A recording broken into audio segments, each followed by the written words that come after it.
Toronto, as they say in Toronto, and the east part of North America or in South America. Good morning if you are further west. Good evening if you are in places such as London or Paris or Berlin. And a special love and good evening to all of our loved ones in Ukraine and to everyone further east from there. I'm Fred Plotkin. This is Fred Plotkin on Fridays on Idagio, the place where classical music happens. As you know, Idagio is a video and audio streaming platform dedicated to supporting artists and to making classical music and opera available to fans all around the world. And my guest today is someone I met in, I figured it out, October of 2009. I liked him immediately and have had the pleasure of seeing him through the years since then. David B. Devan is General Director and President, so he overrules himself, of OperaPhiladelphia, which when I met him was the Opera Company of Philadelphia. So David, welcome, and tell me why the change in name of the company. Yeah, sure. Great to see you, Fred. And thanks for having me on today. Sure. We rebranded the company as OperaPhiladelphia to make it clearer, simpler, that we were, of Philadelphia, that opera was our game. And the Opera Company of Philadelphia really came out of a merger of the Lyric and the Grand. There were two opera companies in the 70s. They were made the Opera Company of Philadelphia. We wanted to get rid of the name company and just be OperaPhiladelphia because we felt that we didn't want to be separate as a company from the rest of the community. And we wanted to dig into Philadelphia. And it also allowed us to rebrand with a cool logo and all that stuff. But that's the real reason of dropping the company. Well, I'm going to ask you a question first, but I want to say parenthetically that Philadelphia is a major protagonist in the story of OperaPhiladelphia. And my guest last week was the Italian soprano Barbara Frittoli. And we were talking about La Clemenza di Tito, and she said to me, you know, Rome is a character in La Clemenza di Tito just as much as the Six Singers. And I think that Philadelphia is a character of force in Opera Company, or OperaPhiladelphia, as I still say the old way, OperaPhiladelphia. In a way that, yes, Paris, Vienna, you feel that. You don't feel it so much in London. You feel it to some degree in Milan. You feel it to some degree in Chicago and San Francisco. In New York, we have the Metropolitan Opera, which is a magnificent company, but the word New York is not in there in any way. Right. And whereas you have the Lyric Opera Chicago, the San Francisco Opera, the Houston Grand Opera, there are Atlanta Opera now very much is a part of its city. But I think, in my expert opinion, that no company is more closely linked to and experienced by than OperaPhiladelphia and the city of Philadelphia. And I get around. Thank you, because that was really intentional. so I'm thrilled to hear that. In the Artist Koenig era in Chicago, the Lyric Opera of Chicago was Chicago. Yeah. Chicago. And there was no, Chicago, as she said, and there was no doubt about that. Now it's a wonderful company, but it is part of the artistic firmament of Chicago. But in her time, which was the 80s mostly, the Chicago Bulls and the Chicago Bears and the Lyric Opera Chicago were all equally Chicago in the public opinion. And so the question I was going to ask you, I'll get to in a moment. Let's stick to Philadelphia. The city of Philadelphia has a beautiful old theater called the Academy of Music, which I think opened in 1857, something like that, on Broad Street. Now, Philadelphia, for those of you who are not in the United States, was maybe the cradle of liberty, the cradle of the founding of the United States. Boston would make a claim to be the Athens, the philosophical center. New York, the energy, the creative part of the United States in the early years of our republic. But Philadelphia was the place where all the documents were written, where people actively experienced the forming of the nation. And you had Benjamin Franklin there, who was America's first Renaissance man. And he was a scientist and a printer and a hard worker and not perfect. He was a slave owner. But he came late in life to regret that and write publicly for abolition. So all of these ideas were current in Philadelphia. And because Ben Franklin led the charge for abolition, Philadelphia became a magnet for free slaves and for Black people looking for freedom. And Broad Street is this magnificent boulevard that's also known, I believe, as the Avenue of the Arts. And when you walk on the Avenue of the Arts, there are plaques on the ground, the way Hollywood has famous stars on the ground. In Philadelphia on Broad Street, including in front of the Academy of Music, but going all the way down the avenue, are plaques of all these magnificent musicians in opera, classical music, jazz, rock and roll, every kind of music, gospel, who were either from Philadelphia or did a lot of their greatest work in Philadelphia. So I will just say this parenthetically, are from Toronto. We're going to get into that in a bit. But when you got to Philadelphia in 2006, what struck you about the character of the city and its relationship to the arts, especially music? Yeah. It took a Canadian to sort of have an objective view of Philadelphia when I got here in 2006. One of the things that struck me was Philadelphia is this unique nexus of sophistication and grit. It has all the sophistication you've talked about, but it also was, the garment manufacturer of America, and out of those realities came this weird, lovely, amazing combination of some grit and sophistication, and what that leads to is just a very honest place. And so there has to be honesty in your work here for people to go there.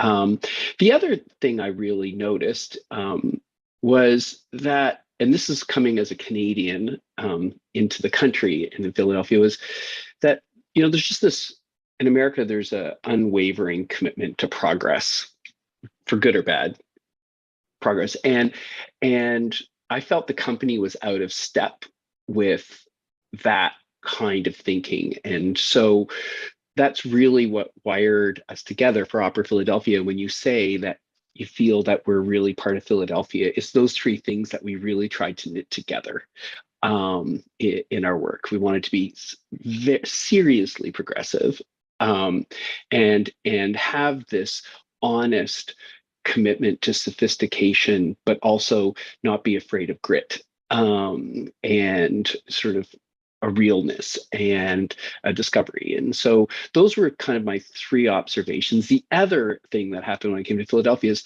I've just never arrived in a place greeted with so much love. It's a city of brotherly love. And it's true. Philadelphia, that's what I mean. Like, it's not just a headline. And it was 2006. My husband and I arrived. We didn't know how we were going to be treated. And we moved from Victoria, British Columbia. And, as you know, I'm from Toronto. And just love and welcoming and sort of people wanting to go on an adventure and all that. I didn't expect it to be at that level. And of course, when I took the job here, it was supposed to be, my 4 or 5 year big American gig. And then I was going to either go back to Canada or, move on. And well, here I am, 2022. And it's just really, it's become home for both of us. I, as a New Yorker who worked for many years at the Metropolitan Opera, became very intimately acquainted with that company's history. And we New Yorkers, who especially opera-loving New Yorkers, knew that the Met, for many years in its early years, it was founded in 1883, would perform on Tuesdays in Philadelphia. Mhm. It would visit Philadelphia, which is 90 miles, what's that, 150 kilometers from New York. And they would perform at the Academy of Music, which used to be known, I think it's the Metropolitan Opera House of Philadelphia. Actually, no. A different building? Factoid, yes. So Okay. there were two opera houses in the day. There was the Academy of Music, which was home to the Lyric Opera Company, and that's where the Met performed on Okay. Tuesdays. And then that's on South Broad. On North Broad, there was the Metropolitan, 4,000 seat house, which was home for the Grand. And those were the two. So it was very confusing because you've got the Met Opera House on North Broad, but the Met Opera Company at the Academy. And there's a thing called the Hamilton database you can go into, and the performers that were here, it's staggering. Well, the history. Question that I have about that is that with the Met coming to Philadelphia once a week, did that inhibit growth of local opera? There were two things that inhibited growth. So, the companies that you talked about in the introduction, Chicago, Lyric, San Francisco, when other major cities were really developing, international scale companies, that didn't happen in Philadelphia for two reasons. One, the importing the Met, I think, slowed things down a little bit. But the real issue was the Academy of Music up till 2001 was the home of the Philadelphia Orchestra. Mm-hmm. The Philadelphia Orchestra owns the Academy of Music. So that meant that the opera company had to work in and around the performance schedule of the orchestra. Only fair. I mean, I'm not dissing the orchestra. It's just it's their house. You're pretty good. And they're pretty good. And it was at the time there were two major cultural institutions in Philadelphia: the Philadelphia Orchestra and the Philadelphia Museum of Art. Curtis wasn't really recognized for what it is. The Barnes wasn't recognized. Like it was a two-channel kind of town. We'll get to Curtis, AVA, the Barnes, sure. Those institutions. Yeah. So what happened was, so now you're producing, and you have to go in and do your Sitzprobe or your music rehearsal and a staging, and then you have to take all your sets out so that there can be a Wednesday, Thursday, Friday concert with the orchestra, and then you got to load them all in to do your dress rehearsal. So the time it took to rehearsal was scant. It took lots of time, so you couldn't get singers who, had really dense careers, because it just took time. Mm-hmm. And it just was really hard to get quality down. And it's not a diss or anything of anybody that was here. They were working, in just like a difficult, if you know math, zero-sum game. Yep. And so really, when the Kimmel Center was built in 2001 with Verizon Hall, and the orchestra down the street from the Academy, one block away, half a block away, actually. That's when the Philadelphia Ballet, then the Pennsylvania Ballet, and Opera Philadelphia, then the Opera Company of Philadelphia, actually started to be able to develop their craft. So if you think about it, we're kind of, even though we were made in 1975, 76, depending on how you count, really as a company, we're kind of like a startup, because we didn't really get going till 2001. Mm-hmm. And that's what led to being able to sort of change the approach here as quickly as we did, because we weren't dealing with 40, 50 years of heritage. And it still feels like we're a bit of a startup, because we've done so many different instigations. But that's the history. I'm going to fill in a little bit for listeners, because not everybody is from the East Coast of the United States. Philadelphia is south of New York City. There's a state in between called New Jersey.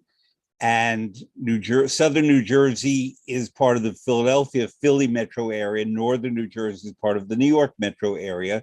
New Jersey has produced many great opera singers, Frederica von Stade, many, many, many, and Bruce Springsteen and Frank Sinatra. And it's a great musical and cultural state, but has always been sort of trapped by being the garden communities for New York and Philadelphia. In addition, Philadelphia has this old building, 1857, the Academy of Music. In contrast, the old Metropolitan Opera House in New York, opened in 1883, was unfortunately taken down in 1966. So the Metropolitan Opera House in New York City is from 1966. And the opera houses in San Francisco and Chicago date to the 1920s and 30s. The Lyric Opera Chicago was only founded November 1st, 1954. But there were older iterations of opera in Chicago, but they all financially failed. San Francisco is the third oldest opera company. The second oldest is Cincinnati, that was founded in 1920. And before that was the Met in 1883. What that means is the Met began touring in 1883. And the cities, in my view, that it went to were inhibited in the development of opera. Boston, advantage, Boston being the most famous example, but Cleveland was another one. Memphis, Atlanta has a wonderful company now, but they came rather late. Dallas has a wonderful company now, but they started in 1957. The Met ended touring in 1986. Minneapolis and St. Paul, relatively late. In other words, wherever the Met went, it did not stimulate local opera, whereas places like Houston, eventually Los Angeles, which came very late to having an opera company, San Diego, St. Louis, Kansas City, Washington, these were places that began to develop opera traditions on their own. But Philadelphia was unique because it was not on the Met tour. It was on the Met subscription on Tuesdays. Right. Like, and it was embedded. Yeah. But what it meant was when finally the Met stopped coming on Tuesdays and they did Opera New York on Tuesdays, we had many Philadelphians come north to attend opera. When I arrived in 2006, my estimate, so I mean, the Met could call me and confirm, but my estimate was that there were 4,000 subscribers that lived in Philadelphia, Met subscribers that lived in Philadelphia. Mm-hmm. And at the time, the top 3 donors to the Metropolitan Opera were all from Philadelphia, not New York. So, you know, it's intertwined, which is one of the reasons why I've tried to make sure we weren't trying to be the mini Met, and that we had our own artistic point of view that was about the sophistication and grit and deeply progressive, and very artist centered and more sort of boutique-y in its approach, because the only answer is for us to coexist and for us to both explore the many facets of opera, so that in this dense, you know, I think like 20% of the US population lives like within 100 miles of here, right? So that we can, as a center, metroplex, we can have a broad range of opera experiences, and for all the reasons that you quite accurately outlined. We're going to get to the issue of 2017 in a bit in our conversation, but there are other things I want to cover first. Sure. And the first is really, I've known you since 2009. We met at a talk I gave. Do you remember the topic of the talk? It was one of my favorite things to prepare because I had never given it before or since, and I had to do a lot of research and study to learn it. Jog my memory, and I'm sure I'll remember. How the Philadelphia Orchestra got its unique sound. Oh, yes. Because it's known as the Philadelphia great story. Sound. Yeah. And part of it is there's a department store in Philadelphia called Wanamaker's, which has a very large organ in the department, as in a musical organ. The largest orchestral organ in the world. Yes. which is phenomenal that it's in a department store and speaks to a different value system than we have now, where they're often building new concert halls without organs. But hey, just a side note to Macy's yeah, credit, that all the ranks have been restored in that good. in that organ through a local philanthropist working in combination with Macy's. Just a Very good. So Macy's took over factoid. Wanamaker, we should say, Yes. but it was called Wanamaker's, as in the actor Sam Wanamaker and his daughter Zoe Wanamaker. And the owner of the store loved music and purchased 65 musical instruments, mostly in the string section, that are of supreme quality and a particular sound. So the so-called Philadelphia sound, which is a thing, Leopold Stokowski spoke of it and many other conductors, is centered around the fact that these 65 musical instruments belong to the orchestra. They actually belong to Wanamaker's, but they're given to the orchestra. And whoever comes in to occupy a chair in the string section receives one of these. So it's not that normally with an orchestra, the players change and they bring their own instruments. Mm-hmm. In this case, the instruments remain and the players change. And that's unique in the world, to my knowledge. And that's why there is a Philadelphia sound. So that's where we met.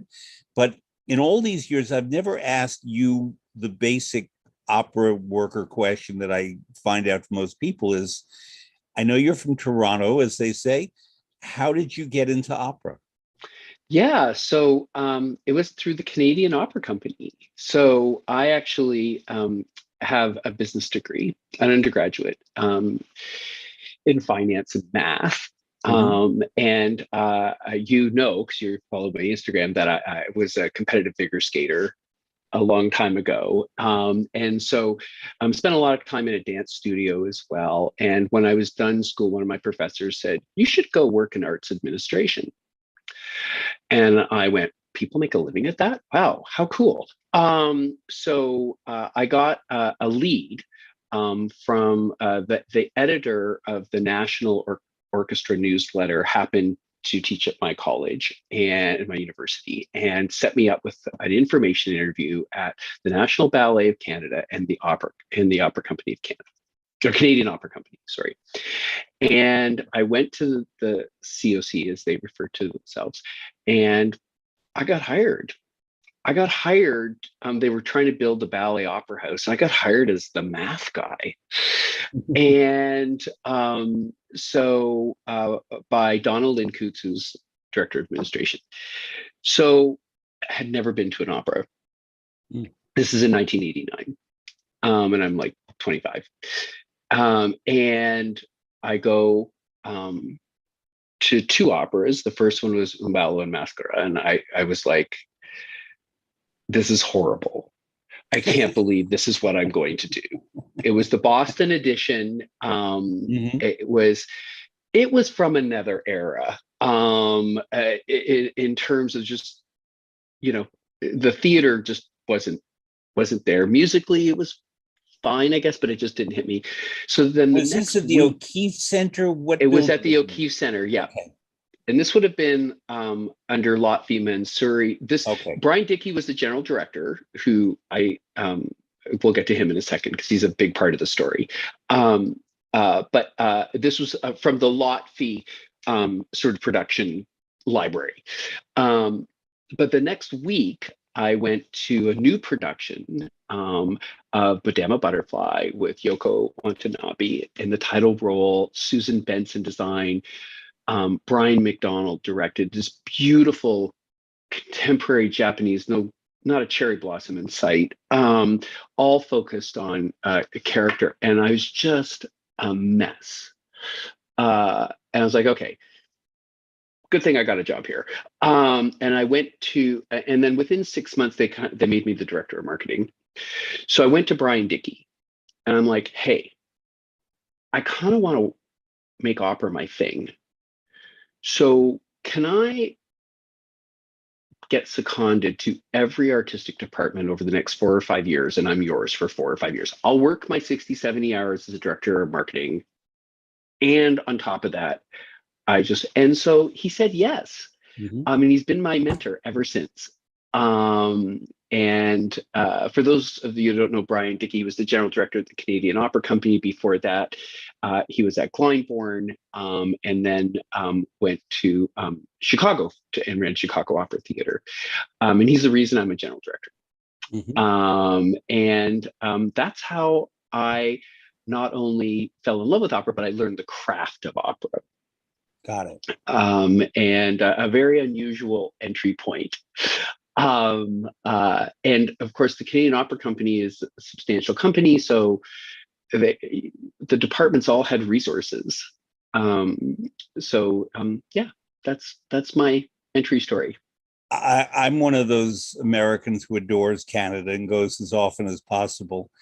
And Canadians have many, many wonderful qualities. And one of them is that they're rather modest. And I remember that I went to work at the Canadian Opera Company in Toronto, as you guys say. And their marketing thing at the time, you were already in Philadelphia, was the 6th largest opera company in North America. I think they may still sort of tout that, but anyways. Well, that's very nice, but how about Canada's leading opera company? Right. And then say that Canada has given us John Vickers, Teresa Stratas, Ben Heppner, Finley, the Adrian list Petronko, goes on. All those wonderful opera. Robert Carson, to be the paragon of opera stage. Michael Levine. Yes. Yeah. But no, the 6th largest opera company in North America. I also want to add something. Canadians know how to dampen things down a little bit. I think it's why I fit here well. I want to add something for listeners who may not know. Verdi's Un ballo in Maschera was originally set in Stockholm in the 18th century, but because of censorship, they would not tolerate the assassination of a king, King Gustav III. So it was moved to a Boston setting, and Ricardo, I think is his name, is the governor of Boston. And the music is great, but I can see where that would be a little dull, and the Stockholm version is much better. Yeah, and that's your first point. And I don't subscribe to, everyone has to go into the top 10. I mean, my husband, who's also named David, his first opera was Vartung, and he loved it. Yes. Well, it's only 20 minutes. Yeah, he saw it in the double bill with Bluebeard's Castle at Canadian Opera Company. But that was his entree into opera, and he loved it. Like, so, do you know what I mean? It's not, but there has to be an internal intelligence to it, I think, if you're coming into it first. And the Boston thing, along with aesthetics, opera aesthetics from like the early 80s, just didn't do it for me. Got it. So final question, then we're going to go back to Philadelphia. That I just thought of. Is it a challenge when two gentlemen, or it could be two women in a couple, have the same name? And how do you deal with that? Yeah, it's worse. So I'm David Devan, but my husband is David Doubledam. And he's Reverend Doubledam, which is delicious in itself. He's a Unitarian chaplain. We can explain to our European viewers what a chaplain is if you want. But or a Unitarian. Or a Unitarian for that matter. So we both go by David. Neither one of us is a Dave. Our last names are very similar. So people now call him the Reverend, and that's the way it separates since he's been ordained. But it's weird, just if we're both standing in the room and someone says David, we know which one they're talking to. You do know. How do you know? I have no idea. Does it matter? It's like, I think there's just like a tone. It's sort of like, I don't know, like a thing that dogs can hear things we can't hear. Like, I just think there's something that's different. I think maybe people are quieter when they talk to the other David because he's quieter. Yeah. So back to Philadelphia. It is a city, I mentioned the Avenue of the Arts and all the plaques on the ground and so on, that has produced so many magnificent musicians. It's just kind of stunning. And just running through my head among opera singers, I guess the most famous historically is Marian Anderson, but more recently, Florence Quivar, Eric Owens, Karen Slack, and many, many more. Karen has been a guest on on this program, a wonderful guest, by the way. She's amazing. There are many of them are African American, Black. Many historically were Italian. The city also has an historic German community. There's an area called Germantown. There were Scandinavians as part of the city, the Swedish part of Philadelphia. So it had immigration and cultural influences from a lot of places, but many of these populations have music as part of their heritage. Most do, but certainly Germans, Italians, and Black people have tons of music in their heritage. And therefore, this confluence in your city is very notable. Well, and there's another variable, if I can. Philadelphia was the city of religious freedom. Like a plurality was allowed in religious practice. And so not only did you get people from these other traditions, but you got they were able to practice their faith, and most faiths have music as part of that. So the churches, I believe the churches in Philadelphia are along with some great training institutions, but the churches are the bedrock of the rich musical tradition. And it's just not in classical. We've got the Philadelphia sound, in the 70s, different sound. Patti LaBelle. Yeah. And the jazz scene here, I mean, all those plaques, there's a lot of jazz greats there. And right now, the indie music scene is really hot here. And we touch that because we do work with artists adjacent to opera, with artists, opera artists. But that's all been born out of this sort of chemistry of having all these different cultures and all these different religious practices allowed to practice in a time where you couldn't. And that didn't happen in Boston because it was like a one-trick pony. Yeah, it's something I don't think people think about. And as we do work in communities, we're almost always aligned with churches. We just had a beautiful concert in West Philadelphia 2 weeks ago, and we wanted to develop a concert for our women's chorus. They had a little less work coming out of lockdown, and so we just wanted to be able to provide artistic opportunity for them. And we were looking for an organ because we wanted to do some faith-based music, and we found this great church with a great organ and also an all-women healing chorus. It's a Methodist, United Methodist Church. So it was like, and it's a Black church. But when you walk in, you literally feel from the actual building, the faith tradition, which was once white and has now become a Black church. And then you have this huge multicultural musical event. So I want to add one more great Philadelphia singer, although I could come up with many. One of the greatest gospel singers of all time was Marianne Williams, and she was from Philadelphia. So every kind of music one would want, one has always found in Philadelphia, plus two remarkable academic institutions, the Curtis Institute and the Academy of Vocal Arts, which many people think are the same thing. I should tell you that Gary Graffman, who for many years headed Curtis, was my guest on this program about a year ago. And talk about the differences and what the meaning is of Curtis and of the Academy of Vocal Arts.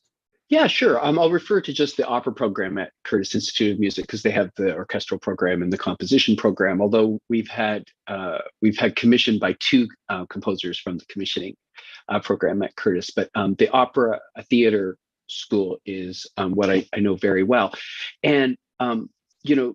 Curtis believes that you learn by doing. They're famous for like their instrumentalists practicing and practicing.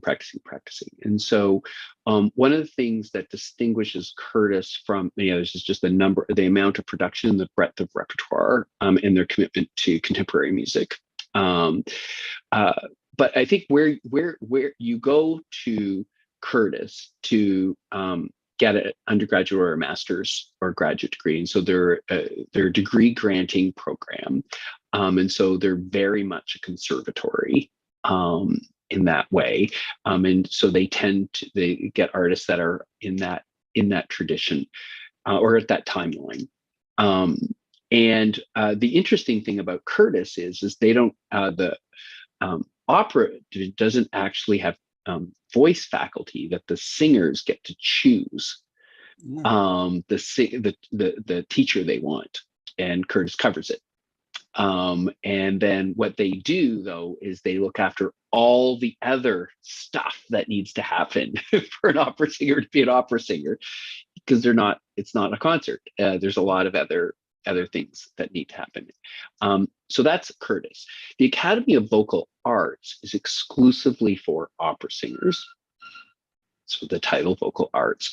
And they're sort of like a young artist program, but its own unique blend. So I think of AVA, as we refer to it, as opera finishing school. You've had some training, and it's a link between that conservatory training and your professional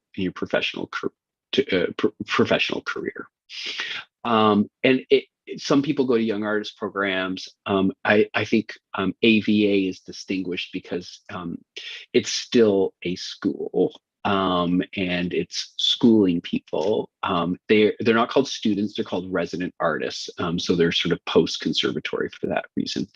And they tend to focus on the canon and preparing people for major principal roles, whereas some of the artists from Curtis will occupy those out of school, but it's tends to be broader ranged preparation. Either way, count your lucky stars if you're the general director of Opera Philadelphia, because these places are 2 blocks away. And when I first got here, the company was trying to start a young artist program, and I was like, stop. Look 2 blocks away. Why don't we fortify relationships with Curtis and the Academy of Vocal Arts? And that's what we focused on. Since then, we do have an emerging artist program, which takes kids from both of those programs and puts them on a professional stage to augment their schooling. And I think that's been a real benefit for both some students at Curtis and at AVA, because it's different when it's all professional. So we're sort of blessed that we're in this sort of triangle. And then of course part of the phenomenon of Philadelphia, because we in New York have Juilliard and Madison, Manhattan School, and lots of others. But I think because of our geography and history, that things are a little more spread out, even though Manhattan is not that big, but there's not the concentration. Yes, Juilliard is right across the street from the Met, and there is a relationship, but historically Juilliard was uptown.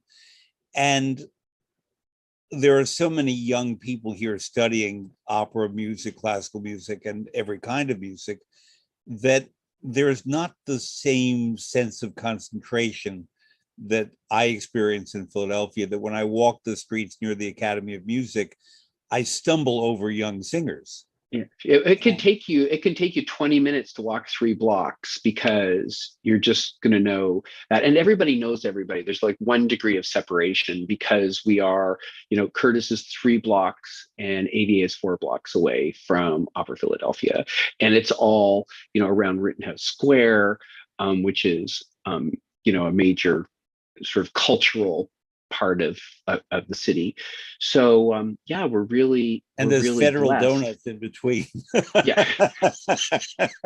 Where There inevitably, is where you where can get inevitably I run into musicians. yeah, and Um, you can get donuts and fried chicken. I had the fried chicken once; it was fine, but the donuts were Yeah, outstanding. yeah. Um, we're talking about AVA, and something just popped in my head. There's an opera conductor I know, I'm not going to mention him, who has been dismissive of students from AVA. And the term that he uses is show ponies. In other words, they're trained for a certain kind of elite, efficient professionalism rather than the depth that one has to plumb to be an opera singer. I don't agree or disagree with him, but it struck me because I otherwise admire this conductor a lot. But in Yeah. his opinion, AVA is the only place where the singers who come out of there are different from all the other institutions, whether in New York or Peabody in Baltimore, New England Conservatory, whatever, Cincinnati College of Music, Conservatory of Music now. Does that chime in any way for you, or do you disagree? I wouldn't say there's a lack of depth. I would say there's a focus, absolutely, on principal roles of the standard canon. Mm-hmm. And that has been a long tradition of the Academy of Vocal Arts. I think that's widening in current times. And I know that through Opera Philadelphia, some of those students have gotten to work on contemporary music because we do so many workshops and things. And it's also great having these two schools here when you develop as much new work as we do. But I would say that there is a focus, and certainly the teaching faculty have a focus on preparing. There's 24 students, 22 to 24, resident artists, and they're all selected because the faculty at AVA believe that they will have major careers doing major work, and Eileen Perez, Michael Fabiano. Like it's not without its success. Yeah. So I do think I would characterize it as a focus that's that doesn't have a super wide aperture given what's happening in contemporary opera, but that doesn't mean that it lacks a depth. Do you know what I mean? I do. But they're not gonna go, like, if they're in school there, they're not gonna sign up for Missy Mazzoli's Breaking the Waves because they just don't. It's just gonna be foreign territory. Got you. And we're gonna get to that because I wrote down from memory all the new operas that I've seen in Philadelphia, basically in the past few years, and it is kind of stunning. But if I had to pick one that just blew me away, although many did, it would be Missy Mazzoli and Royce Vavrik's Breaking the Waves. But that was 2016.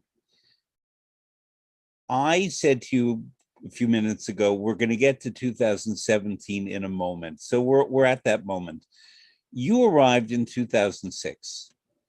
10 years later, and disagree with me if you wish, you shook everything up in a way that attracted attention around the world in a great way. I should add, by the way, that you have a wonderful music director in Corrado Rovadas, who was my guest on this program about a year ago. And when I announced that he was going to be on, so many messages came in. Give my regards to Corrado. And I think I began the conversation by saying everybody loves Corrado Rovadas. He is one of the most loved people. Talk about him, and then we'll get to 2017. Yeah, I mean, Corrado's been a partner. We're a dynamic duo, and everything we've done together, and you know, our commitment to doing things that have a point of view, and represent us and our city, our connection to tethering together emerging artists and established artists, to, keep exploring the canon, and not, dial anything in. And he's just a remarkable musician. He has a way of making everybody feel safe but push them at the same time. I think one of the great examples of that is Lisette Oropesa coming to do her first Violetta with us, and arrived prepared, prepped the way one does Violetta, and that's not what happened. They discovered her Violetta, and so that's out of safety, but it's also out of a push forward. He also is a great proponent of our new work, and he has resided over a number, and is always a part of the development. So Opera Philadelphia wouldn't be doing what we were doing without Corrado, everybody in the orchestra and the chorus, and every singer wants to work here, and Corrado Rivaris is a big reason for that.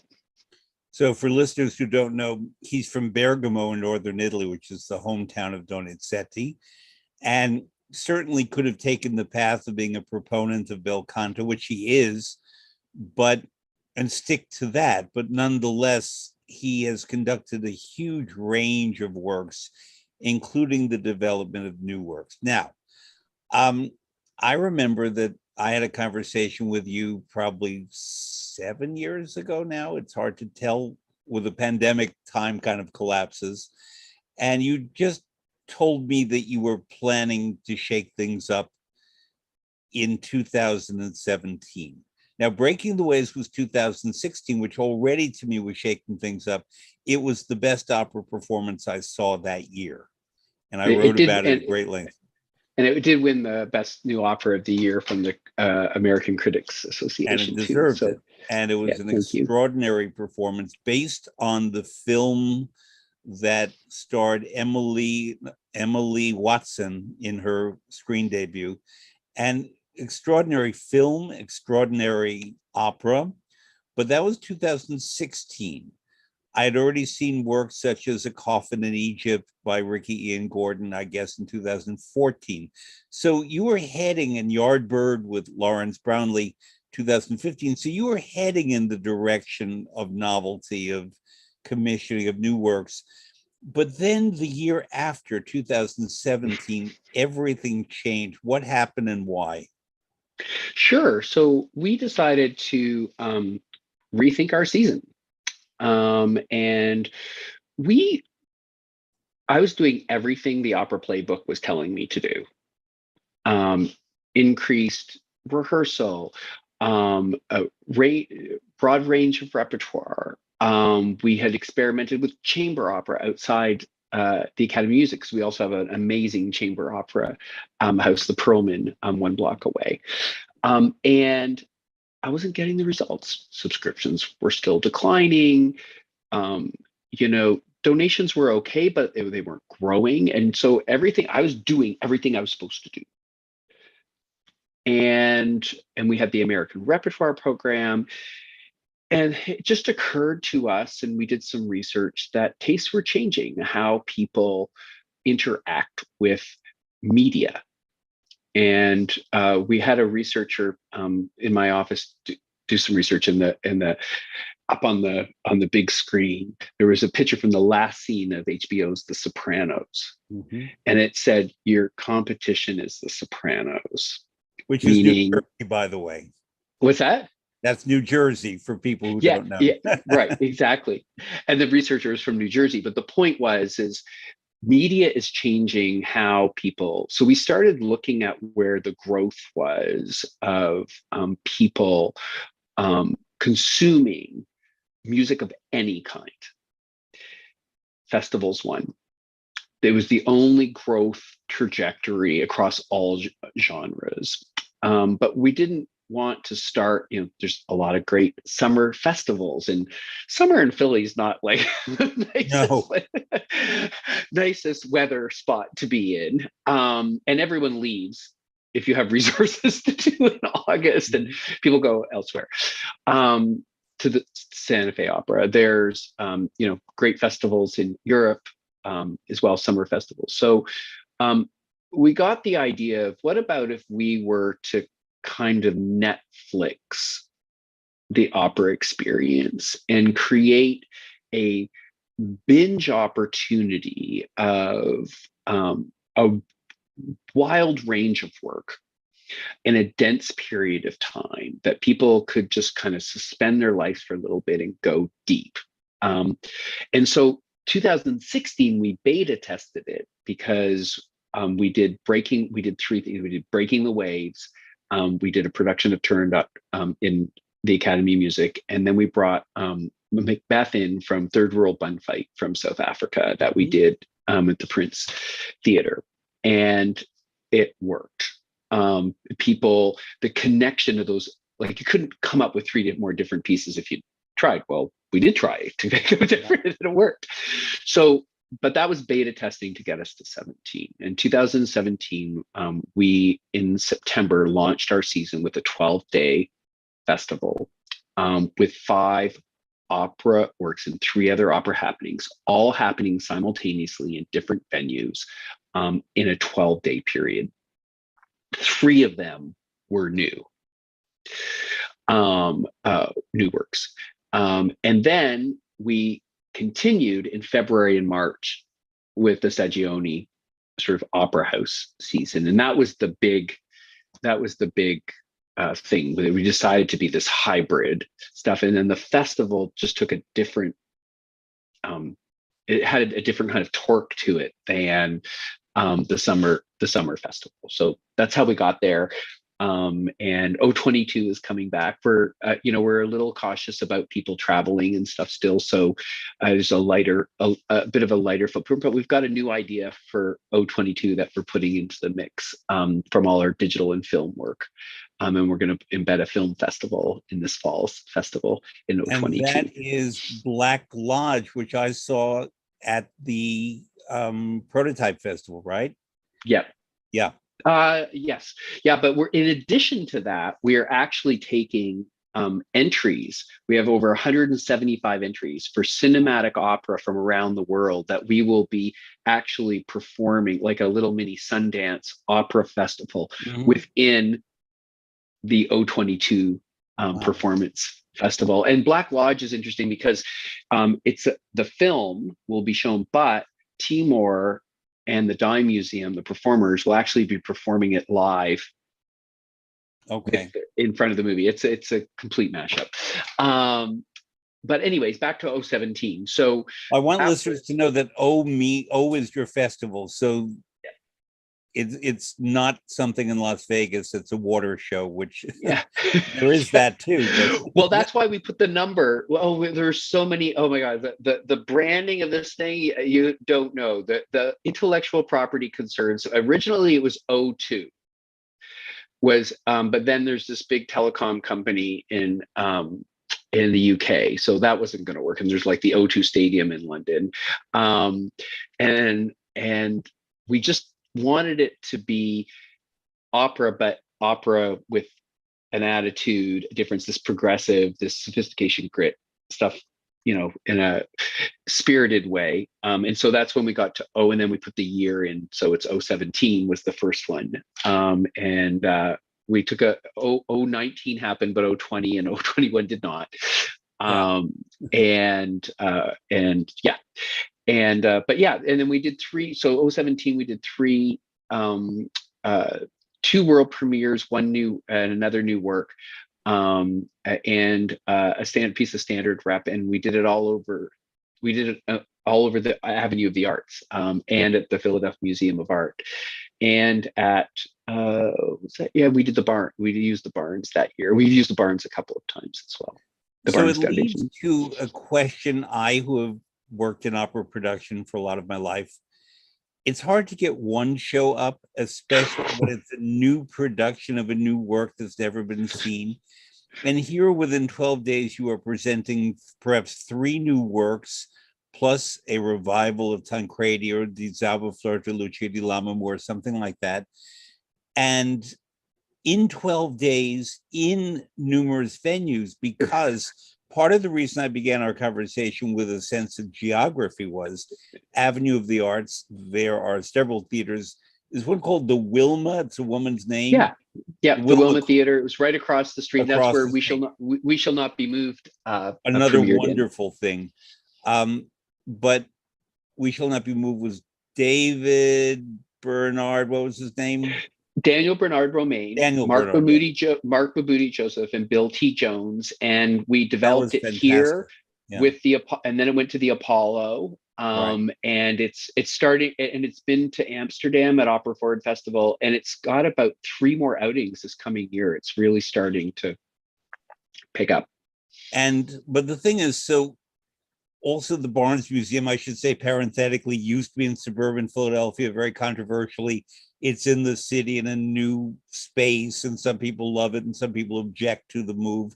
But it's a very impressive space. It has a very large hall.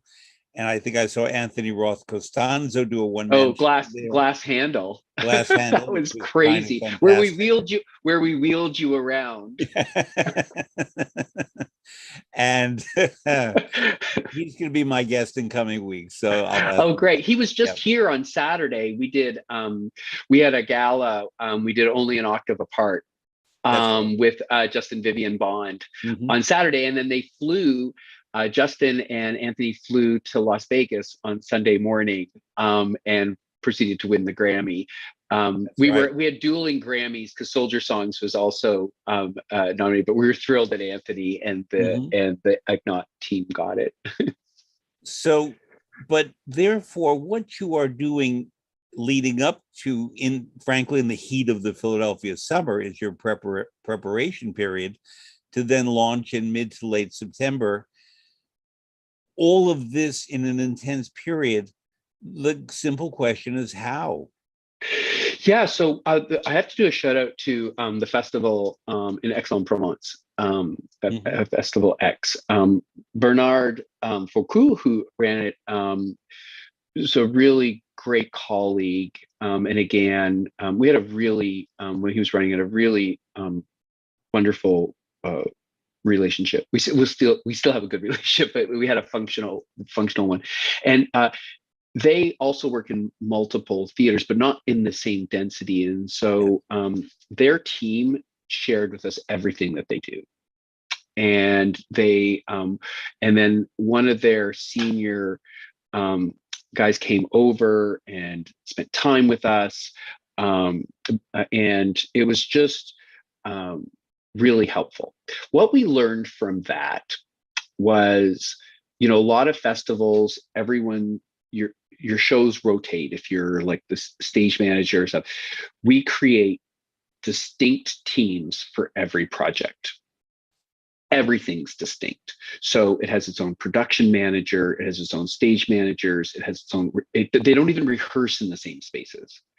So it's like 5, depending on how many shows there are. 5, it turned out to be a little bit too much to sustain. So let's say we're down to 4 and then some other happenings.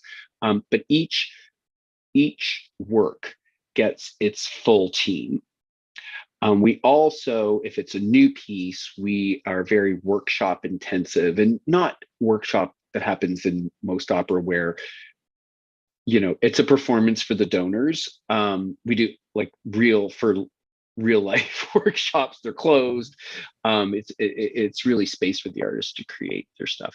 So through workshop, we can work through a lot of that stuff, and we try to get that done, almost a year out. But the answer is each, so everybody's brought in. So each project has its own team, and then our staff don't none of our production staff have a project. They manage the interplay of the projects. So what it means is we do kind of have this like swell up of people, but that also brings its own energy, because there's nothing sort of formulaic about it, and there's all the new people for the projects they're all new teams. But what we benefit from is our production staff who know all the venues, know the projects, know each other.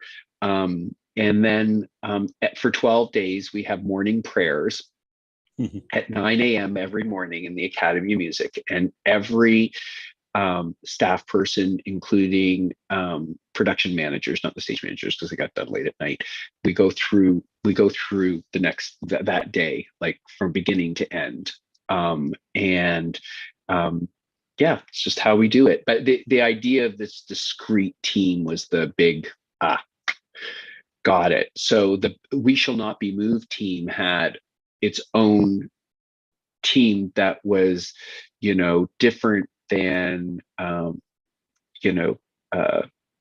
the Wake World team, which was at the Barns. And the pieces couldn't be more different if they tried. And then there was Katya. I should have written these things down. Dennis Katya. So I just came from seeing that in Amsterdam 2 weekends ago. Yeah, talk about that. So I would say Denise and Katya for me is up there with Breaking the Waves in terms of how artistically satisfying it was, but also what it contributed to the form and our understanding of what opera is and can be. It's written for 4 celli and a baritone and mezzo. And it's about these 2 characters, Denise and Katya, a teenage boy and girl. It's based on a true story in Russia about 2 young people who had altercations with the police in the community and ended up dead. And all that transpired on social media on an older platform called Periscope. So what's unique about this opera is Denise and Katya, the 2 singers, never occupy the roles of Denise and Katya. They occupy a myriad of roles talking about them. There's no conductor. So everything is run on click track. So the 4 celli are on stage with the 2 singers, and we have custom click tracks for each of the 4 people. And the stage it's all run with software. And so the stage manager hits return on a laptop and the show goes. And the reason for that is that video and the switch to characters is so integrated and so specific that you can't even call the show live. It has to be actually managed by software. Although we did have the software go down and our amazing stage manager called it one performance. We now have redundance. So it was kind of a game changer. And then musically, it's so vivid. It's so on point. And it became, in much the same way of Breaking Waves, just became, what I think opera at its best is it's this theater that's musically informed, and the dramaturgy's musical. If you get my drift. And and so and it's going everywhere. It's been to Hamburg, it's been to Music Theatre Wales, it's been to Montpellier. It's starting to get US gigs, and Sophie de Lint, my great colleague at Dutch National Opera, presented it as part of their Opera Forward Festival this year, which I was really great to see. And we put it in a 300-seat theater. They put it in their main house, so it was so interesting to see it. You saw it here with us in Amsterdam at the Het Muziektheater. Really? Wow. Which, by the way, has some of the best food of any opera house in the world. But that's for a different time. They got food service down to a science there, and I love what they do there. But given the the structure of that opera, Denise and Katya. How did you approach casting? Because you require of your singers different skills than just being able to sing, although that's already quite hard. Yeah, so we actually double cast it because we co-produced it with Music Theatre Wales. So there was the British cast and the American cast, and because the way we could do it in the festival every night.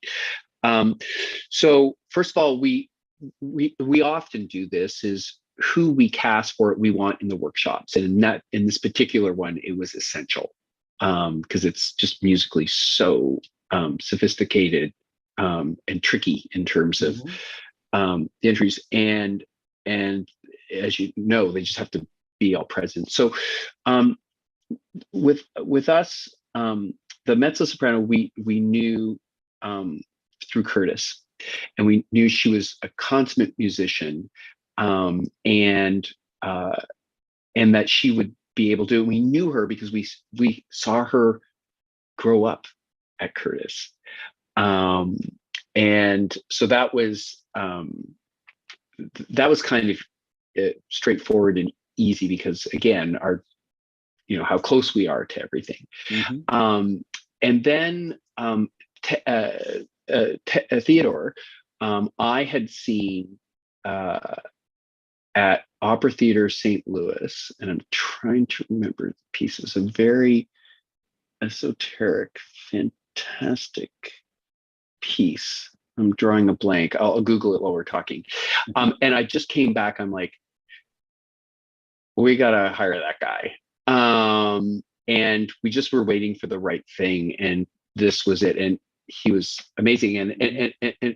And for both of them, it was a real joy. But I suppose what I mean with the question is not just the vocal demands, but the technical demands, because if they have to conform to the computer-driven production, right, they have to be, frankly, more sophisticated about that kind of technology than someone like me would be. Yeah, so the idea there was that we wanted to, if they were a consummate musician, they would be able to deal with everything else, because it's all in the score, right? So yeah, they had to move around stage and they had to flip from Sienna had to go from speaking in Russian to English and having like a old Russian neighbor to being a strung out teenager like in a second, and there was spoken word too in it as well, and so they had to be ultimately a great musician. And then we looked at their stage presence in terms of what they had done, and Sienna had done so much sort of progressive work at Curtis, and this piece that Theo had done at Opera Theater St. Louis, where he had to own the stage by himself. And the technology was interesting because we adapted the technology to them. So it wasn't like, oh, here's the click track, you adapt to it. What was in their ears during the performance was custom made for them. So in a strange way, the technology they didn't have to adapt to technology. The technology adapted to them. So like Theo even had some like motivational things that he wanted to say to himself before he did something to get him in the right mood. So it wasn't just the clicking for musically. There were lots of other things going on in their ears, and then the whole thing was sound engineered as well. So and again, when you're working with good sound engineers, they don't have to adapt to the mics because it's not really amplification as we think of amplification. It's really sound design. So they had to be they needed to have evidence of really being stage animals and really great musicians, which not all singers are great musicians. No, they're not. So I'm just coining a term if no one's ever used it before. You know, there are the literati, someone called them the operati. The operati are the people who are not necessarily working in opera, but people who live for opera, who travel where opera is, who some of them claim to be very open to new things. Others see themselves as guardians of tradition, whatever that is. But because of the way you place the O Festival just before the opening of the Metropolitan Opera, and just around the time of the opening of the Washington National Opera. Yeah. So people, operati along the East Coast, could basically take the Acela, which is the rail network that goes from Washington to Boston, and be at all of these different things in different days. And what Opera Philadelphia presented was remarkably different from what Washington and New York were presenting, even though the Met has done many new things and wonderfully well. But the concentration of new and of different and of everything you just described with Denise and Katya about sound design is not quite something we see often at the Met or at the Kennedy Center. Right. Have the operati embraced what the O festivals are doing? Have you had some pushback from certain quarters? What's the response been? The answer is yes to both questions. So, the operati have discovered that Festival O can feed their interest and hopefully their soul. And we get our three major markets outside Philadelphia are New York, DC, and LA. And I think and this was done by design so that we could be a part of the Northeast Opera Fall experience. We wanted to be at the beginning of the season because there's a freshness to it, and I think we're open to it. Definitely that is on track. Didn't have a pandemic and a lockdown thrown in there. So, we think it'll take a couple of years to win that back, because I think there's going to be hesitation, and I do think that there's going to be some almost permanent demand destruction in our field, which is going to require us to be pretty radical about new audience development, which we've got some thoughts about.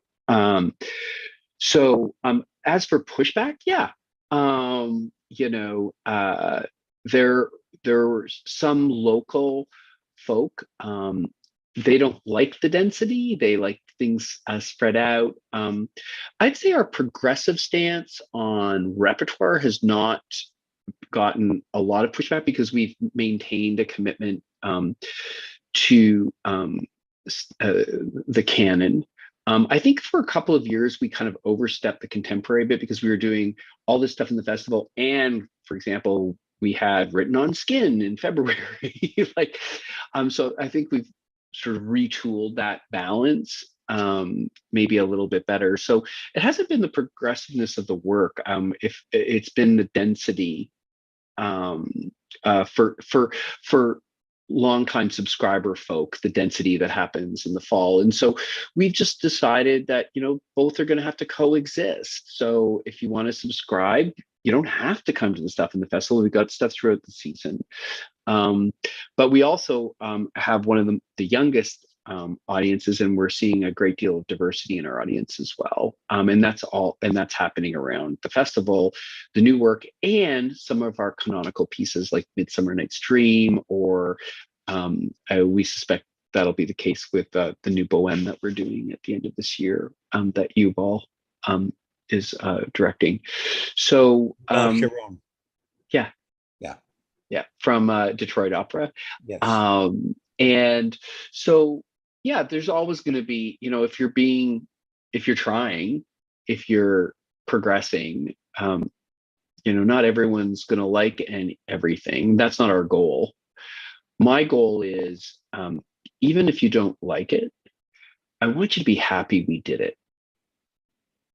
I want you to, see, we talked about earlier, the internal intelligence to it, or the artistic expression, even if it's not to your taste. I think Black Lodge is a great example. Not going to be to a lot of people's Everyone's tastes. taste, But that's not the goal. But I hope if someone sees it and it's not to their taste, they can go, wow, that is like crazy virtuosic, like never seen anything like that. Is that opera? Let's have those conversations. Yeah, so it's titanium armor. It's not Yeah. skin. Well, it struck me that, you were talking about Philadelphia being beastly hot in the summer. It can be impossibly cold and snowy in the winter. The Metropolitan Well, Opera. I'm a Canadian, so I don't think I know. it doesn't hit my cold threshold. I ride my bike through the whole winter. The Metropolitan Opera, before the pandemic, had already made plans to have a break in January and/or February, just to give the company a rest, to catch a breather, but also because so many of its subscribers are older and head south for warm weather at that time of the year. Mm-hmm. You, on the other hand, are doing a production in the winter. Mm-hmm. Is that, talk about the economics, but also the philosophy of doing a production in winter?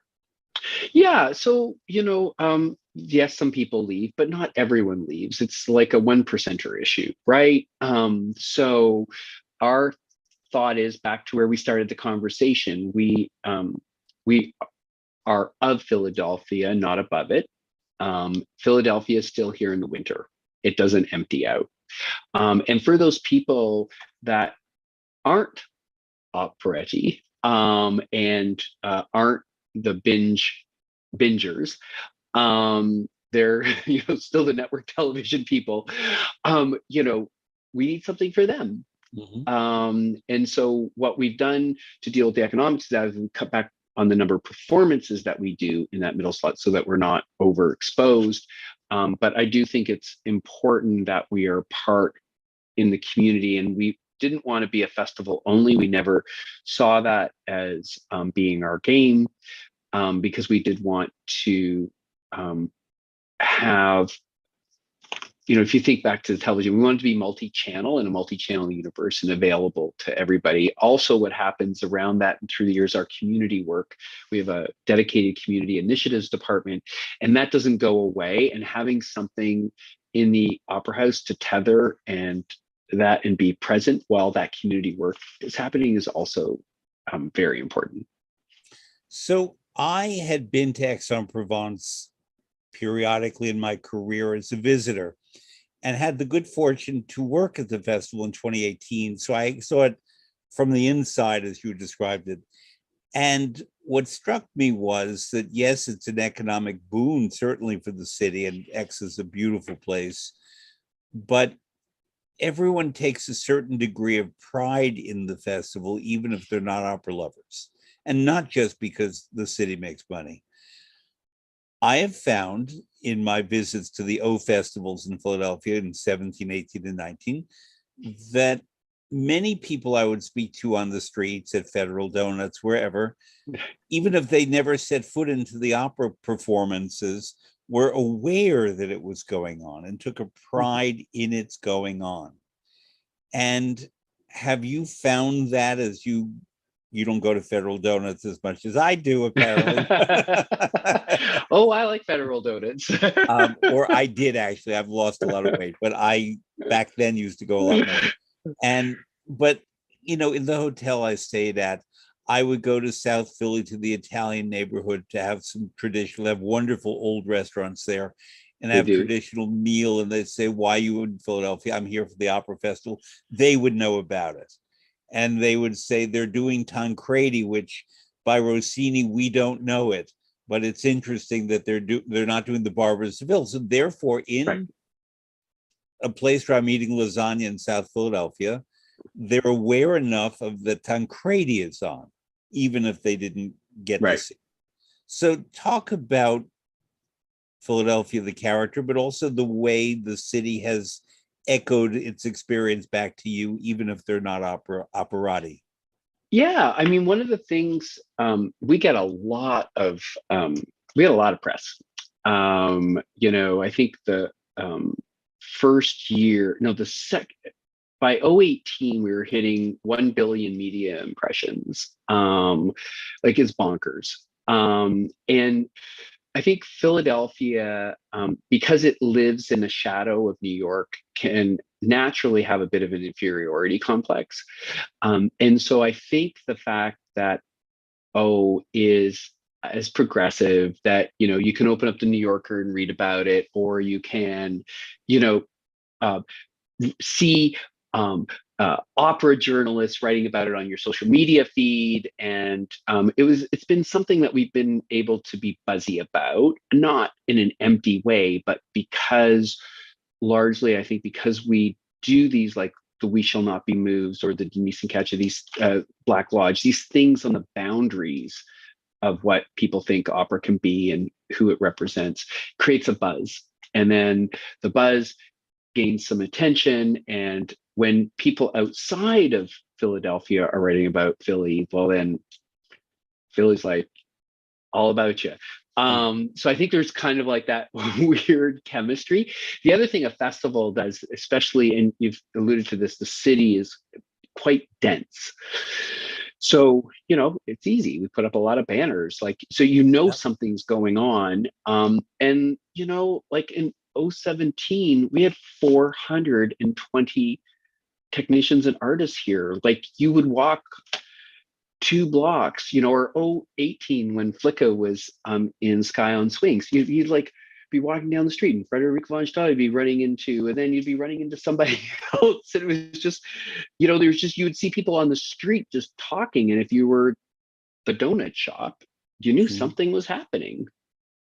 So Sky on Strings was another, it was Lembit Beecher, I think. Yes. And it also starred Marietta Simpson. Yes. It was a sad but wonderful opera about Alzheimer's. Yeah. And it could have overdone all that, and they could have had disjointed music. It could have depicted Alzheimer's. It didn't.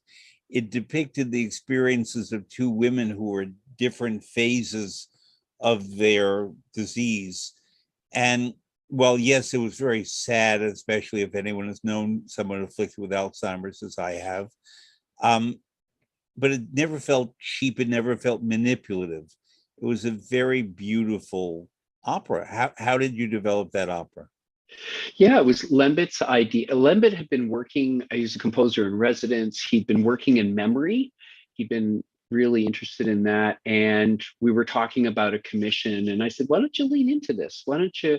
And so we actually put him in residence with the Pig Iron Theater, which is Devised Theater Company, to explore memory. And out of that came this idea for an opera that, you know, these 2 women expressed love for one another in their altered state. And it somehow became heightened, that they were more able to be loving to each other, these strangers, than they would have been had they not been afflicted by memory loss.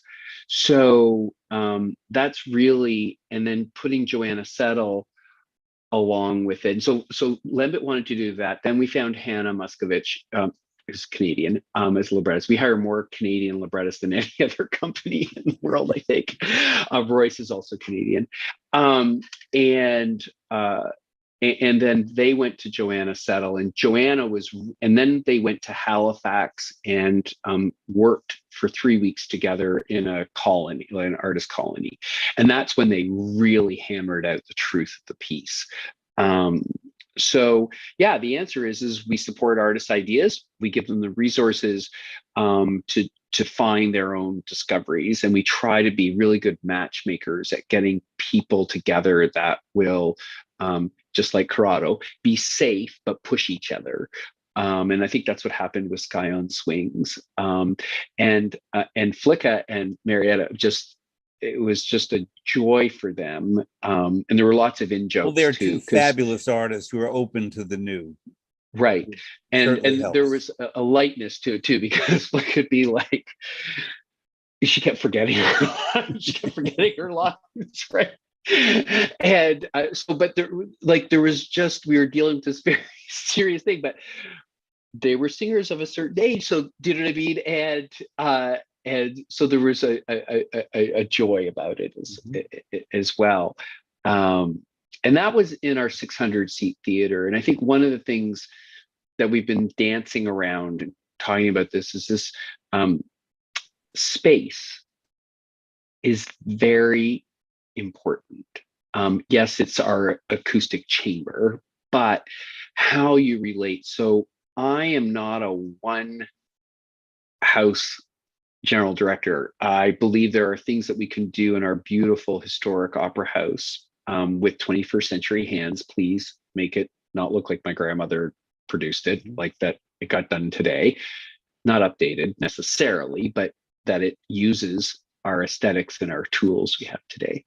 Um, but there's so much more opera can do. So, We Shall Not Be Moved in a 300 seat auditorium, state seating, and then at the Apollo, Denise and Katja, at a 400 seat theater, and then in a much bigger theater in Amsterdam.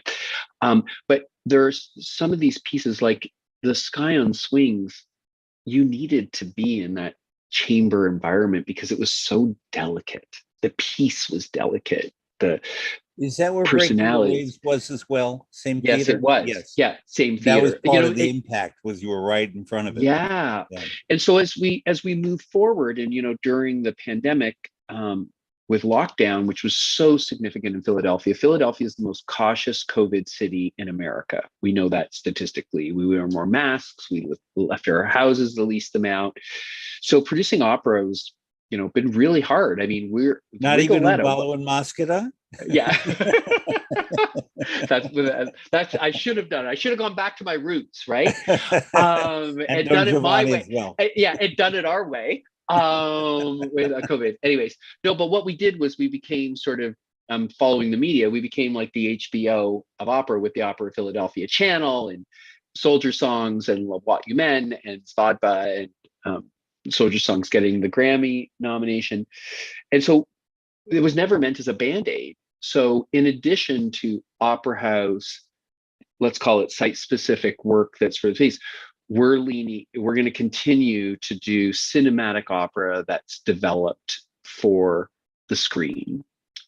Certain pieces. So it's not going to be pickup of Traviata or rethink of that. So they're going to have, they have to be set up for cinematic treatment. And we've done testing on screenings, and people are kind of tired of watching this stuff at home, right? Yeah. We all want to go out, but we've tested some screenings. Amazing. Whether traditional people, but new people love watching these cinematic works we've done with other people. So that's why in 022, we're putting, in addition to Black Lodge, we're putting a film festival where some of the works we're developing for our channels will be screenings, but we're also inviting other producers who've done cinematic work. So when you come to Philadelphia, Fred, which I know you'll be here, in addition to the live performances, you're going to be able to see 2 or 3 cinematic things. And I think with the cost and accessibility of those, and Mhm. the something like the Soldier Songs, like it could live on HBO. It's literally that quality. I think that's going to be, a really important, radical kind of new audience development tool, and we shouldn't dismiss it as something that is, oh, we were just doing that. Do you know what I mean? Because we couldn't Mhm. produce grand opera. I mean, yes, but it shouldn't be.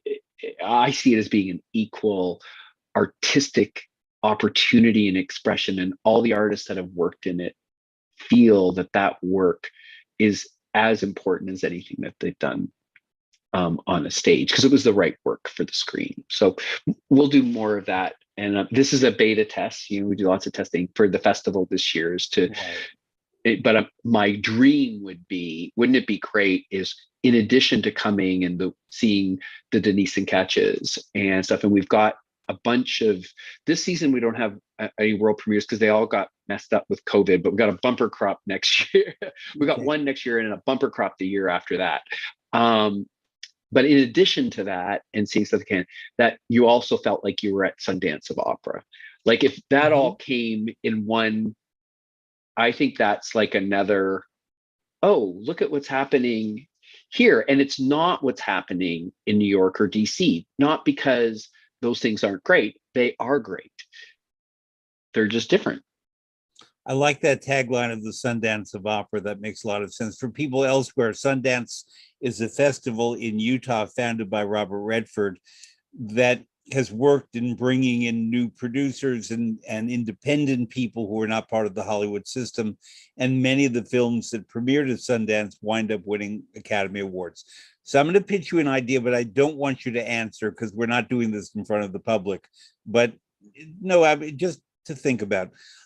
I, for many years, have taught about how opera created cinema and how one directly led to the other. And the first example I give, but there are many, is how Pagliacci became La Strada. And I had the opportunity to work with Fellini, and I spoke to him about that concept. And he was he was very evasive in the most charming way, because yes, of course, he was influenced by Pagliacci to create La Strada. But what he said to me was, "È un buona idea. It's a good idea." He didn't take credit for the idea, but because he wanted it to be original. But their opera to me is the parent of cinema, because the only real difference is that music takes precedence in opera and words take precedence in cinema, but both have imagery, grandeur, big emotion, and both have words and music. And you couldn't have one without the other. And many of the early opera stars wound up in movies, and even later on they did. Lily Pons and all kinds of Risa Stevens, all kinds of opera people wound up in cinema. But anyway, that's for another time. And then there are all the movies about opera, which is a whole other thing. Well, and I won't answer your question, but Yeah. a point is, we don't own any equipment. We're bringing directors of photography in for each of our projects. And with the sophistication of the equipment, our understanding of lighting, sound, stuff, I believe the musical dramaturgy actually can drive the cinema experience forward in terms of the filming, which is something they didn't have that capability the way we have the capability 40 years ago. So I think we're ripe for it. I think we're the original multimedia experience. So why don't we use the tools of multimedia to, be artistic? I agree with you. The only thing a traditional operato, if that's a singular, would be, is that he or she would object to the fact that there is electronic intervention in the sound, because I confess that to me, there's nothing like the sound of a natural voice. When you hear Stephanie Blythe on your stage singing Tancredi, I don't want a microphone. I don't want any kind of electronic intervention. I think that's why you have to be careful about the pieces you choose for cinema. Soldier Songs, I think, is a great example. Yuval Sharon, who we talked about, who did the original production on stage, emailed me sort of after you saw the video. He goes, "Okay, you did the ultimate. Like, this is the film is the ultimate." Because just vocally, it's something that's written that actually uses the sound design in a way, whereas I think with Tancredi, there's not a case for that.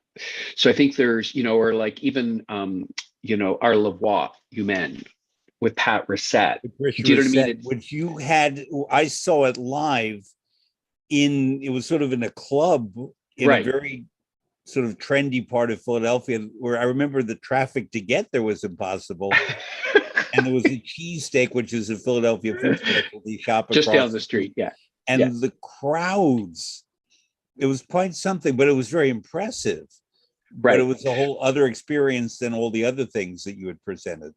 We did. That was on South Street at TLA. But then when we did it, we then filmed her, and James was the director, and it was informed by that live performance for sure. It was with piano, but in the end, everyone felt that film actually worked better. It's if people haven't had a chance to see I think what they did was genius. But that particular piece and the musical writing of it lends itself to that cinematic. So, but there's so much stuff from the canon, that we're not going to. We have Renee Orth did a digital commission that was inspired by K-pop. Like, if we can't amplify that, what are we going to amplify? And so I do think that there's a case, if you're dealing with the right music, that sound engineering can actually be great. But I believe the vast majority of the canon are not candidates for that treatment. So we could go on, I know, and talk about many things. I have two more questions and then I have to go, unfortunately. But the first one is, you and your company, Opera Philadelphia, I would say was in the vanguard in terms of developing relationships with particular singers. And I don't mean in terms of presenting them on the stage. So for example, at the Met, we were lucky to always have Leontine Price and Joan Sutherland, not too much. We should have had her more, Luciano Pavarotti and so on. But they would come and do what either Mr. Bing or Mr. Volpe or Mr. Crawford or Mr. Gelb invited them to do. And they would perhaps talk a bit about repertory.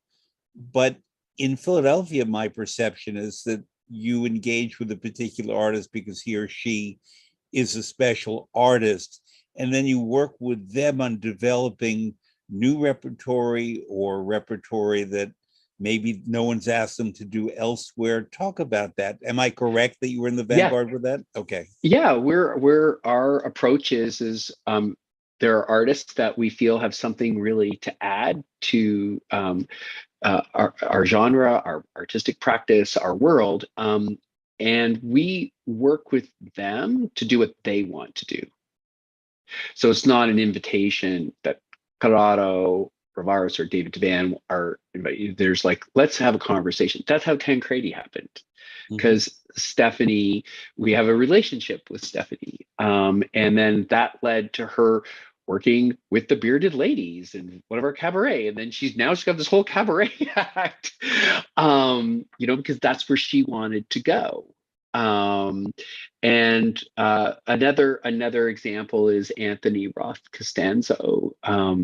We have a deep relationship with Anthony, and we've done Glass Handle, which was, concocted by Anthony and I at a bar on 13th Street, in terms of the show. And then he brought Visionarian, and the rest is history. But also, I was at George Benjamin's house trying to get him to look at Anthony for Written on Skin, because it was something that Anthony wanted to do. And George was great. And, and again, that was an opera that had a much, a very famous cast and production. And we just wanted to do it with an artist that really we felt needed and wanted to do it. And that's how Written on Skin ended up happening. And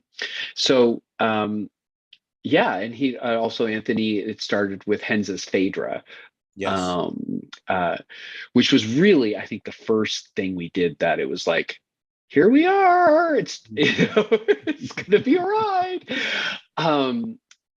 So yeah, you're right, and it's great. It makes planning harder and takes more time because there's no and then somebody wants to do this, but it doesn't fit with this, so then you have to move. And then when you put a lockdown in and you've got this snowplow deferred projects, things are going to be a little lumpier for the first couple of years back, because we wanted to maintain so many projects. And some of them they just bit the bullet through the pandemic. Yep. And because they were artist led, and the artist isn't available now. Sure. Do you know what I mean? We had a project with Sandra, for example, because we're going to do what she wanted to do most. Radvanovsky. Yeah. Another American Canadian. Yeah. Who loves Colorado. And, again, this was going to be a place, but it didn't happen. And when Yeah. lockdown happened, you know what I mean? All the pieces fell apart. Well, another one is Lawrence Brownlee. And about a year and a half ago, I suggested a role to him that he talked to you about. I won't ask if he did, but if ever he does, I think it's a great role for him. And you and I can talk privately and I'll tell you the role. But my final question is, I can think of very few opera companies in the world, and I've worked at more than 40, and I know people in many more, where universally every single person I've known who's worked in that company has said it's a great place to work. And I assume you agree with that statement about Opera Philadelphia. But my question, therefore, is how does that happen? It's great to hear that, because that's the goal. So, it's kind of three things that we're pretty consistent about. People first, always. Do the right thing, not the expedient thing, just always do the right thing. And think boldly. Mm-hmm. And just being consistent on those three things, I think, creates a certain humanity and care, but also allows everybody to be a part of something. And I think when you're a part of something, even when things go sideways or they don't go right, people are still happy that they were there for it. Mm-hmm. I think those are three sort of pillars that we kind of use as a guiding cultural to guide our culture in the company. And I think that's maybe why you hear what you hear. So the corollary question of that is, how did you arrive at that knowledge to be able to then implement it? Yeah, that's a good question. I mean, well, I just always, people are the most important thing always. I'm just wired for it. I mean, I've had psychological tests that tell me that that's, it turns out my ambition scores on these psychological are super low, which surprises people. Ambition doesn't actually fit in. The thing that motivates me personally in terms of my psychological makeup is socialization and people being together and people getting along. That's the most important thing to me, just as a human. And so I think I was just able, because Philadelphia was this unique opportunity, and we didn't have, as we talked earlier, this huge long heritage that we had to preserve. We could make it up as we went along.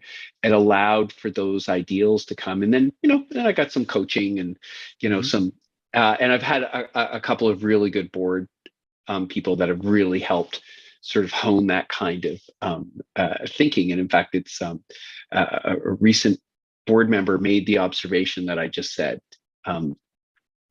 People first, do the right thing, think boldly, and it was like, yeah, that's what we do.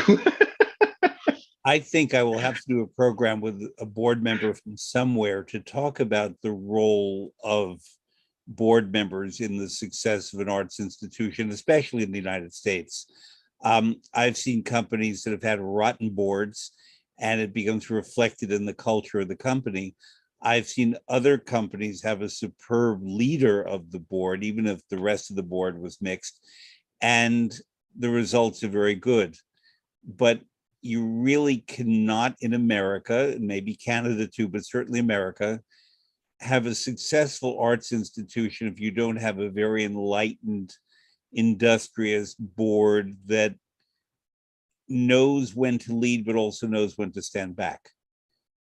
And I was a consultant to an opera company years ago where the board chair never knew when to stand back, and he inhibited everybody who worked at the company, and there was a huge amount of turnover. And I advised him otherwise, but he didn't. He paid me for my consultation, but he didn't take my advice, and it unfortunately had bad results with the company. That he never relented, because when unfortunately he died, the company had no structure after. When you do it right, a lot of my colleagues are, in Europe are like, how much time do you spend with donors and board people? And I'm like, 35-40%. And they're like, what? And I'm like, listen, this is how you need to think about it. Don't think about it as a hardship. All those people are serving on your board means that they can be your biggest fans if you're doing it right. So the way I think about it is I spend time with a community that cares about the same things. We can have, just like any good family, you can have arguments, we can think of it, but we care and they care. Otherwise they wouldn't, on our board anyways, in Philly, there's very few people that are on boards for the wrong reasons because Philly doesn't put up with that kind of crap, right? So they all care. And so when you're there on opening night and there are those people that are, shouting a little louder, clapping a little harder, that's your board, that's your donors. And if you're doing it right, that's who they are.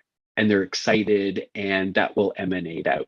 If you're dealing with a board like a hardship and a pain in the ass, then they're going to be a pain in the ass. It does prompt one last question, and then I gotta go. Because David, it's a pleasure to talk to you. Because I learn from you and I become inspired, and I like that. Cities like New York, Washington to some degree, Atlanta to a great degree, Houston, Chicago, Los Angeles, and also San Francisco and Seattle have lots of the headquarters of what are called Fortune 500 companies. In other words, these big corporations that dispense money locally. The last time I checked, Philadelphia has 3 out of the 500. 2 now? Yeah, 3. It's 3. It's 2 or 3. It's not a lot. In terms we of got Comcast and NBC. Okay, because in terms of fundraising, in terms of your long-term planning to create new productions, which is very expensive and labor-intensive and requires funds up front to make it happen. This is where the operati come in, because we raise as much money outside of Philadelphia as we raise inside Philadelphia. Okay. Because what we're doing is, I think why I'm happy is what we're doing is so rooted in Philly. You get it. Even when you come here, you're not from Philly, you're like, you get it. But it's of national importance or international importance. And so we've been able to talk to donors and foundations outside of Philadelphia to invest in that. And they're not insubstantial, like we're talking millions of dollar investments from single sources outside of Philadelphia, whether or not it's how we're advancing BIPOC artists and creativity, or what we're doing for commissioning, or what we're doing in digital, all that stuff. We've got that Philadelphia ethos, but because we're packaging it in a way that other people can participate, it allows that our philanthropic pool, because there's not enough traditional philanthropy in Philadelphia to support a company of our complexity. And that was one of the reasons for also doing the festival. Got it. David, thank you so much. I learned a lot. Great, I know our Fred. listeners learned a lot. And I hope that I can join you in September for the O22 Festival. I imagine it's on your website. Please say your website address. It is. It's OperaPhila, OPERA, Phila, PHILA.org. Very good. I will see you there, and I hope to see you in New York and Philadelphia. And I think listeners can tell that I'm very enthusiastic about the work that you and your company do, and hope that more than just operati, but people who just have never thought to go to Philadelphia for an opera or a donut will. We also have great vegan restaurants. It's not just deep fried food. General, Israeli restaurants. You have a lot of. Oh my God, the Israeli food scene here is crazy. Is amazing, and the cheesesteaks and the Italian, old traditional Italian American food, and African American cooking, and all the cultures. And the market at Reading Terminal is one of the great food markets in America. I know I sound like the Chamber of Commerce of Philadelphia. I'm a New Yorker. Bring it on. but it's a wonderful city. And Well, thanks, Fred, and thanks for having me. I am a big fan of yours and everything you do to uplift everybody in opera and to promote opera. And just thank you so much for having me spend this time with you on Zoom. it's my pleasure, and best to David, the other Thank David. you. Yes. Reverend David. The Reverend. The Reverend. Take care. Thank you.